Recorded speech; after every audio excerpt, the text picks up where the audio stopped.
I work for a company called Genentech. I've been with the company for now almost 12 years. I'm one of the heads of informatics, a very male-dominated department, I must say. So it's an honor as a woman of color, as a Muslim woman, to be one of the leaders there. But that's just my title. To get there, it's been quite a remarkable journey. And every time, when I'm asked that, do I feel any fear coming up when you're speaking about yourself? And I will say every time, even though I've spoken quite a few times, every time I have fear coming up. Even right now, I can hear my heart beating. And it's common, it's normal, it's a human reaction.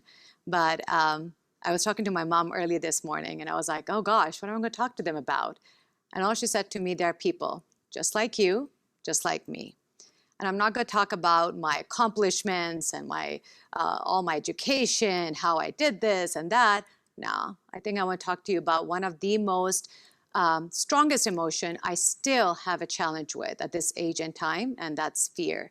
And how courage was one of the pillars I had to embrace to these defining moments I'm going to share with all of you. So imagine a girl who was quite opposite to what her culture expected her to be, a girl that was told that a woman can never be a leader and that education was something that she can dream of. And yes, I'm not in my 50s or 40s, I'm in my early 30s, but I lived through those times. And I imagine this girl who had to stand before a paternal grandfather, was told that education is there's no use for her and her sisters.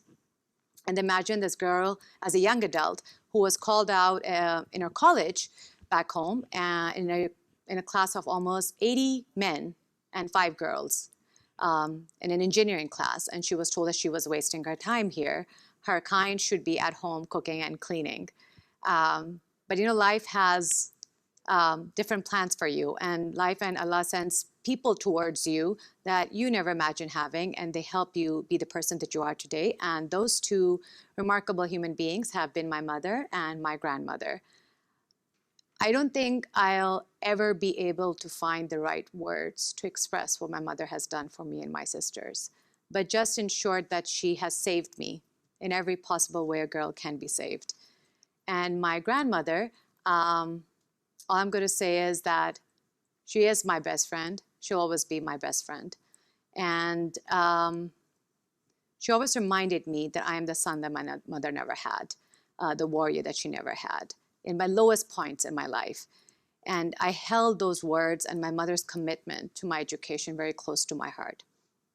So this girl did finally get to go to college. And I think it was my final year. Yeah, it was in my final year when my marriage was arranged. And I'm going to be honest, I was so excited that I'm going to get to have my fairy tale wedding and my fairy tale marriage. I know, guys, I was very young. I was 21 when that happened. And it was far from fairy tale, is all I'm going to say. It was far from fairy tale because it was the beginning of quite an abusive marriage. I tried my best in every possible way I could to save that marriage, first of all. And career and ambition, oh, that was not even in my mind at that point. And every time something fell apart, I always used to lay the blame on myself, that I need to fix this. It's my responsibility. I need to put this together. Yet it was something that wasn't just my own or something that I had to fix. But that's how I was. And I believe it was in 2008 when fear and I came face to face after quite some time. And it was with the news that my best friend, my grandmother, was diagnosed with stage 4 cancer. And I still remember that moment, that it was hard to accept. It was hard to understand when you have so much of the losses going on, especially that time, my marriage. So to accept that somebody who you love so much is going through this. But you know how we, just like everybody who's desperate to find cure for cancer for their loved ones, we were desperate. We tried to get her right treatments. We tried everything, and we defeated cancer. Just like I had read in books, I was the warrior that she always imagined me to be, and we defeated cancer. And that was for a very limited time. It was in 2009 when I was sitting by myself in my home after I had faced not such a good scenario with my husband with an ice pack to my face. And I remember my aunt called me in the late hour. It was, I think, around 1 a.m. in the morning. And all I heard the words, it's back, it's back. The cancer was back. 6 months after she got her after the first time we actually defeated it. And I just couldn't comprehend what was going on. I just kept repeating these words to myself over and over again that, why her? She promised she'll be with me. Why is this happening to her? Why is this happening to me? Haven't I faced enough? And I still remember the last time when I spoke to her, she said something to me quite profounding, which I still look back and go like, I don't know how or where she knew that from. She said that if God took something from you that you never imagined losing, it's because something so much better for you that you never imagined happening. It was the very next day at 5:11 a.m., the cancer won and took my best friend away from me, the great Surya Yunus. We talk about mental health. We talk about suicidal thoughts, depression, clinical depression. This woman right here faced through all of that, including suicide thoughts. And I'm not ashamed to say it out loud. But I had choices. Either I could let that darkness consume me completely, or I would do something about it. And I'm so glad I chose the latter. So in order to do something about it, and in order to save my marriage that was completely falling apart, in 2010, my husband and I, at that time were called to this fascinating country, a country that was foreign to us at its language, and that's the United States. And when we got here, this woman right here never held a job in her life, because I got married in my final year of graduation, never ever had a job in her life, never held a job in her life. So for her to even face a world that's called corporate world, no way. There's no way I can't even do that. So imagine how much fear and I were like this at that time. But I had to, because we were living in the Bay Area. It's not easy, it's expensive here. So I knew I had to get out there and get the right job. And it was the summer of 2010 when I got a call from this quite a fascinating company called Genentech. I was beyond surprised. You're inviting somebody who has no experience, nothing whatsoever, but you want me to come for an interview. Okay. And at that time, I think they had a campus building in Redwood City. It's no longer there now anymore, unfortunately. But I remember I was standing outside the building, constantly fixing my scarf, brushing my pants, and just making sure that I look okay. And I remember I took a couple of deep breaths, opened the door, and went inside the building. And I was greeted by this remarkable human being by the name Bob Albert, who I did know at that time was going to be my manager.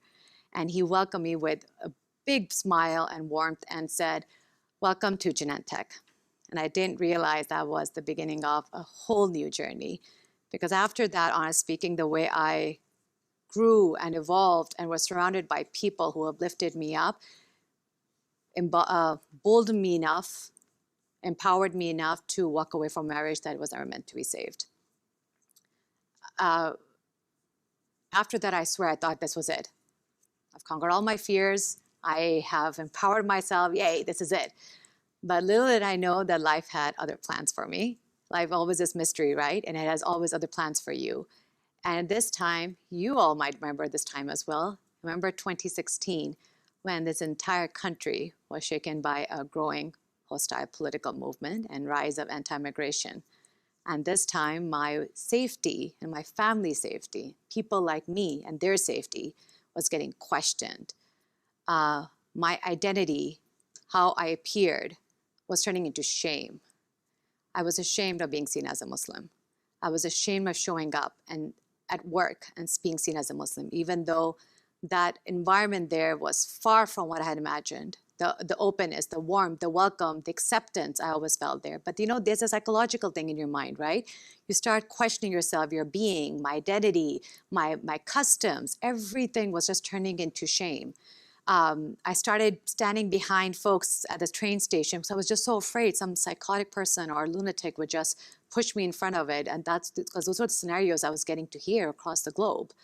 And I remember it was such a heartbreaking conversation with my mother, who wanted nothing more than the well-being of her daughters and the safety of their daughters, when she was honestly being very open that we do not wear what we call this, it's our headscarf, just for that we can be safe and we won't be seen as Muslims. And that was the first time that I really just paused and questioned myself, why am I ashamed of who I am? And that was the start of a whole other journey that I embarked on, becoming a clinical psychologist, because I wanted to work with men, women, teenagers, children, whether it's from our background or from our community or outside of our community, just to help them accept their fear and face that fear, not be ashamed of who they are, and challenge the surrounding, the thinking of the people around them. And it's amazing, right? When you help someone that capacity, you also find questions, the answers to the questions that you're seeking, just like I was, around shame and fear. You know, being able to reimagine yourself beyond what other people see, it's the most difficult task of all, yet the most rewarding thing if you can. Because we all come into this world in a body.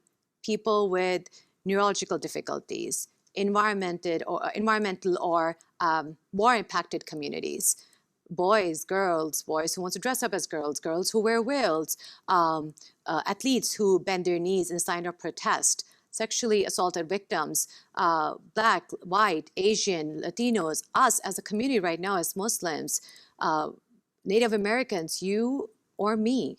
We all want what everybody wants, and that is to dream and to achieve. But sometimes the society tells us, and we tell ourselves, that we don't fit the mold. But the very limited time I've been in this country, and that's going to be close to now 12 years, is that we all have one thing in common, and that's being human. So we all should be fighting towards one race, and that's the human race. And you all might be wondering, why am I telling you all of this? Number one, I never imagined myself standing before wonderful people like you, adults like you, and sharing this part about my life 12 years ago. And two, these 12 years, if I look back, wow, it's been a long journey, but it's been worth it. And this girl who was just lived her life in fear is now a woman who's beginning to embrace and face that fear. So I hope by sharing this, I get to learn a little bit about all of you. And don't just to hear my story. Listen, and try to listen to each other's stories, just like I hope I listen to yours. And our stories have no ending. They have chapters, sequels, pages upon pages, and our stories must go on. And that can only happen if we help each other write it together. I always wanted to be an engineer like my father is. My older sister and I went to the same college my father went to.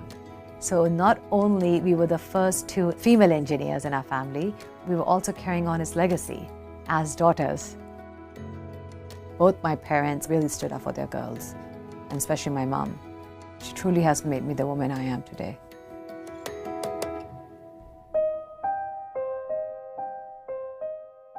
The word immigrant, that's a word that I heard in movies. I didn't realize that I will be actually titled, I'll have that label when I move here. When I came to US, I was absolutely lost. I felt defeated. I've been blessed to have managers that truly helped me see that leader aspect about me. Cyrus Tosin is a manager and associate director at IT Americas. Cyrus let me see those qualities and skills that I never thought I would see in myself. Robin Meredith Parker, she is an executive coach. I remember our first meeting, I was thinking the whole time that why am I even here? She asked me a question that I'll never forget. What does my name mean? And I'm just staring back and I'm going like, I'm sorry, we're supposed to be talking about work. I reluctantly said that it means the one who lives. And she nodded and she smiled keeping a constant eye contact. And she's like, right. So how much are you allowing yourself to live, Aisha? And I'll never forget that question. It takes a village to help a person become who they are. And I think it definitely took a village.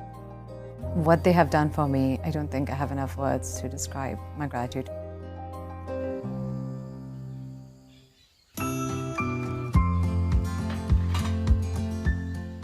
I think the reason why things are changing is the persistence and the perseverance in people. And I'm seeing that not only in elders, but teenagers. It's remarkable what they're doing. They're the future of this country, and they're going to bring the change that we're looking for. I think my message to other women and girls would be that the sky is not your limit. You are brilliant, you are smart, you are intelligent, and don't let anybody tell you that you're not.